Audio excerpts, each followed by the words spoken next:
ज्या प्रकारे यातलं राजकारण बाजूला ठेवून प्रत्यक्षात याचा जर मेडिकली विचार केला, आरोग्याच्या दृष्टीने विचार केला, तर आपल्याला काय वाटतं की यातला ज्याला आपण मध्यम मार्ग म्हणतो, जो काय आहे हे आता कोणीच ठामपणे सांगू शकत नाहीये. यातला मध्यम मार्ग काय असेल हे आपल्याला समोर येईलच. मात्र हा नेमका आरोग्याच्या दृष्टीने किती गंभीर प्रश्न आहे आणि काय नेमका फुफ्फुसावर याचा परिणाम होतो?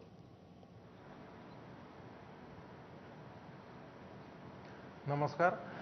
ॲक्च्युली जे कबुतरांचे जे मलमूत्र असतं याच्यामध्ये एक प्रकारचं फंगस आणि प्रोटीन पार्टिकल्स असतात. जेव्हा हे आपल्या श्वासनलिकेमध्ये जातात श्वसनाद्वारे, त्याच्यामुळे काही काही लोकांमध्ये याच्यात एक ॲलर्जिक रिॲक्शन निर्माण होते. ती ॲलर्जिक रिॲक्शन काही काही लोकांमध्ये फक्त अस्थमासारखे लक्षणं म्हणजे साधा सर्दी खोकला दमा असं येऊ शकतं. पण काही लोकांमध्ये त्याची रिॲक्शन इतकी गंभीर असते की आपले फुफ्फुसं आक्रसून जातात आणि त्या आजाराला आम्ही मेडिकल शब्दामध्ये हायपर सेन्सिटिव्ह न्यूमोनायटिस म्हणतो.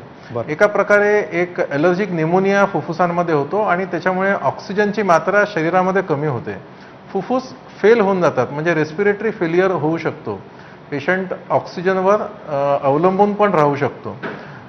जर याचा लवकर निदान आणि उपचार झालं आणि जर तो त्या कबुतरांच्या मलमूत्रांशी त्याचा कॉन्टॅक्ट कमी झाला किंवा बंद झाला तर तो रिव्हर्स पण होतो.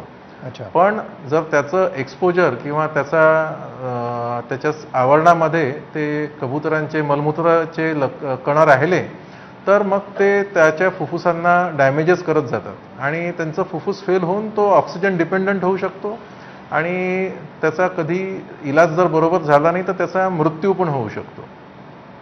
निश्चित काय नेमके गंभीर परिणाम होऊ शकतात हे आपण सांगितलं. या मुद्द्यावरनं राजकारण सुरुवात झालेली आहे, मात्र ते राजकारण सुरू राहू नये आणि हा मुद्दा पुन्हा एकदा आरोग्यावर शिफ्ट व्हावा अशी अपेक्षा करूया. या चर्चेमध्ये सहभागी